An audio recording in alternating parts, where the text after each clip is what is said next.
ala ibadihi allazina istafa. Yan uwa, khutbar mu tana magana akan fadala ta wannan watan da muke ciki, wata na Sha'ban, wanda yau yana da kwana hudu, sannan kuma da kasancewa shi wa Sha'ban ƙofa ce ta shiga Ramadana. A cikin wannan watan za ka yi duk shirye-shiryen da za ka yi don ka samu ka yi ibada ta gari ta ƙware a cikin watan Ramadana. A cikin wannan watan ne za ka saba da azumi, za ka saba da qiyamul laili, za ka saba da ayyuka na alkhairi, sadaka. A cikin wannan watan ne za ka shirya kanka, ka ragewa kanka ayyuka dan a watan Ramadana ka dukufa, ka dawwama akan ibada. A cikin watan nan ne za ka dubi lahiyarka, ka binciki lahiyarka. Ba sai watan Ramadana ba ya kama ka dinga zuwa guraren likitoci da sauransu. Tun wannan lokacin za ka shiri lahiyarka domin ka shirya ibada a cikin watan Ramadana. Magabata sun kasance suna meƙewa a kansu dage su shirya ibada, su shirya kansu domin shiga wannan wata mai alfarma. Kuma mu san da cewa 'yan uwa, mafi alkhairin guzurin da za mu tafi da shi zuwa ga wata Ramadana shine guziri na ayyuka nagari na kwarai, sannan kuma hallo guziri na tsoron Allah, kamar yadda Allah maɗaukin sarki ya bayyana, ya ce ku ɗauki guziri na tsoron Allah. Kuma Allah ya ce duk abin da kuke aikatawa na ayyuka na alkhairi to Allah na sanar da shi, na rubutawa. Da haka mutum ya ji tsoron Allah, ya shirya tarban wannan watan. Idan mutum yana da sabga ta ɗaurin aure tun sauran wata biyu, wata uku, wata biyar yake shiryawa, to wannan ka san da cewa kana da sabga ta shiga aljanna, kana da sabga ta neman lada, kana da sabga ta wuta daga cikin wuta, kana da sabga ta shiga wata na rahama, kana da sabga ta shiga wata na alkur'ani. Da haka kowa ya kokarin shiryawa. Annabi Muhammad annabin rahma ya kasance yana yawaita azumi a wata na Sha'bana. Aisha radiyallahu anha take cewa manzo Allah ya kasance yana yawaita azumi a wata na Sha'bana. Kai banda Ramadana, manzo Allah sama babu watan da yake yawaita azumta shi sama da wata na Sha'bana. Ya zo a hadisi na Usama radiyallahu anhu yake cewa manzo Allah naga kana yawaita azumta wata na Sha'bana. Sai manzo Allah ya ce wannan wata da na Sha'bana wata ne wanda yake tsakanin watanna guda biyu masu daraja, masu alfurma. Wata na fari wata na Rajab, wata na biyu nan da yake gaban shi shine wata na Ramadana, shi kuma a tsakiyarsa yake wata na Sha'bana.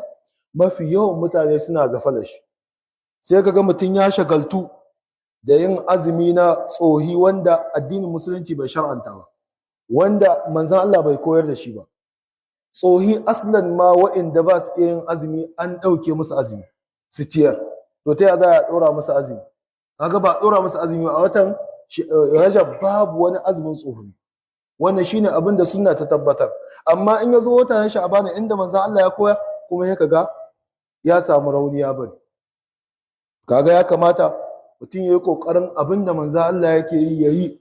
Watan azumin tsofi, bayanin nuka na malamai sun riga sun gabata akan cewa manzo Allah san bai koyar da shi ba. Ita kuma ibada dole sai annabinka, annabin rahma ya koyar da kai ita.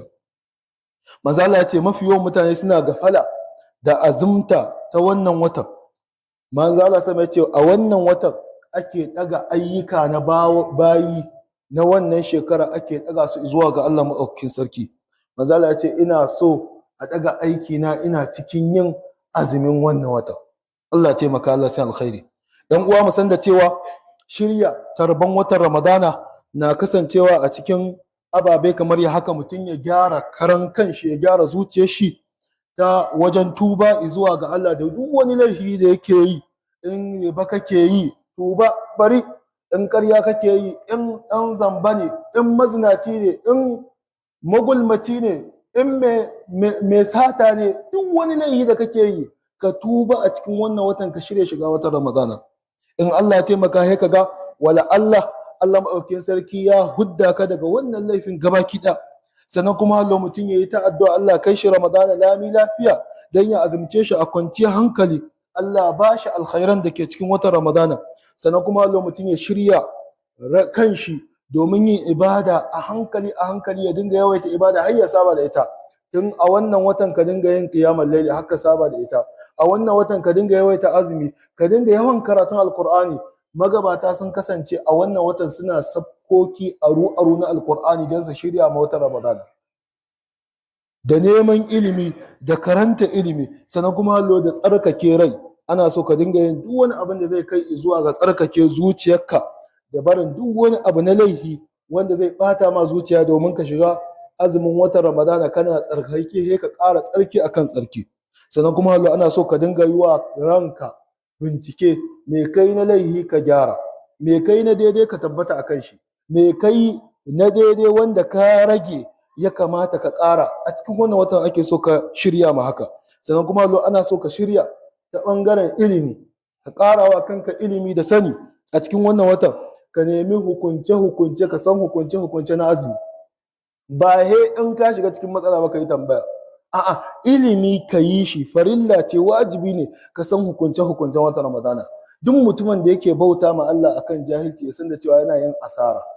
Wannan shine kaulan wadihan, babu wani gurɓatacciyar tunani a ciki, babu wani ɓoyi. In kana bauta ma Allah akan jahilci ka san da cewa kana asara, domin bautar Allah da ilimi da ikhlasi akan sunna annabi Muhammad sallallahu alaihi wasallam. Kayi kokarin sanin hukuncen azumi na watan Ramadana, kayi kokarin bincike, kayi kokarin sanin hukuncen watan azumi watan Ramadana tun a wannan watan. Duk wani abin da kaga ya shige maka baka san hukuncin shi ba, ka san shi tun kayan ka shiga wata. Da akwai hukuncen da ake shirya su tun kayan azumi, tun ganin wata. Kowane da akwai hukunce shi, kowa ya shirya mishi. Sannan kuma mutum ya san ɗabi'a ta magabata game da watan ramadana, game da tarban watan ramadana, ya san tarihin su ya suke don ya koyi da su. Sannan kuma mutum ya sanya ma kanshi tsari na ibada. Da rana zan yi karatun izu 10, izu 2, izu 4, abin da ya sara a gare ni ka sa tsari, dole he na yi shi. Da daddare zan yi raka'a kaza, zan je masallaci kaza, zan je majalisi na tafsiri kaza. Tun kahin ramadana ka shirya ma wannan. Sannan kuma ina so in yi sadaka kaza, ina so in ciyar da mutane kaza, ka sa ma kanka wannan tsarin. Ware wani kuɗi wanda za ka yi ayyuka na alkhairi a watan ramadana. Ka shirya ma zakatul fitr, musamman game da ma'aikata. Mutum sai ya yi ta wasa da kuɗi, amma da akwai ababe na wajibi ba ta yarda ba, da sauran makamantan haka. Kenan kowa ya shirya tun yanzu, Allah taimaka Allah sai alkhairi. Sannan mutum ya shirya jikin shi ta rage abinci, kada ya dinga ɗura abinci, ya dinga gangar kare ya ce ai azumi ya kusa bari mu yi cika ciki, mu cika cikin mu bam. Sai ga mutum daga ya fara azumin watan ramadana istoma da matsaloli sun tame shi. Ka binga bi a hankali kana rage abinci da cin abinci marar nauyi. Sannan kuma ka shirya gidanka ta yadda zai zama da akwai sauki wajen tahiyar da azumi na ramadana. Ka shirya lafiyar jikinka, ka lura da lafiyar jikinka da zuciyarka tun kafin ka shiga watan ramadana. Sannan kuma shiryawa ta ɓangaren ayyukan da za ka yi. Duk wani shugul da zai hana ka ibada, da zai hana ka azumi a kwanci hankali, shirya ka rage shi. Ba a ce ba ka bar kasuwancinka, ba a ce ba ka bar ayyukanka, la, ka yi ƙoƙarin ragewa. Duk wani abin da ka san zai iya maka tasiri akan barin azumi na watan ramadana, shiryawa azumi na watan ramadana, ka yi ƙoƙarin ragewa bakin gwargwado. Sannan kuma ka karkaɗe ma alƙur'anin ka ƙura.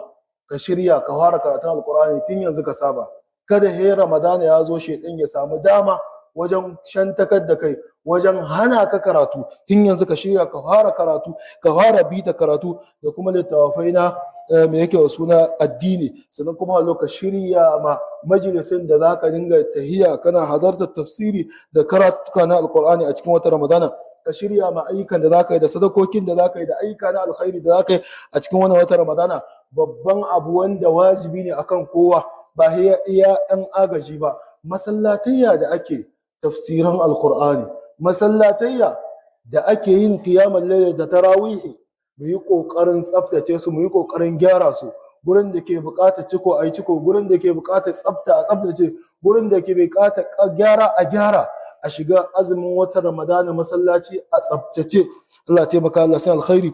Allah sanya mu wannan wata da lafiya, cikakkiyar lafiya da ƙoshin lafiya. Ya Allah maɗaukin sarki ya mana gamdakatar. Allah muna roƙa Allah ka mana gamdakatar da ibada ta gari ta ƙware a cikin wannan wata na Ramadana. Allah ka ba mu daman moriyar shi ya Rabbi ya Ubangiji. Allah alkhairan da ke cikin wannan wata na Ramadana Allah ka bamu ya rabbi ya ubangiji Allah ka kai mu wannan wata lami lafiya. Wa'inda ke cikin hali na kaka na kayi talauci da karancin abin aljihu Allah ka yassare musu ya rabbi ya ubangiji Allah ka biya mana dukkanin bukatunmu na alkhairi. Ya Allah wannan ƙasa tamu muna buƙatuwa zuwa gare ka Allah ka yassare mana wahalhalun rayuwa da ke cikawa a cikin wannan ƙasa. Ya Allah muna roƙonka Allah ka kama mana Allah ka agaza mana Allah ka mana wannan sauki.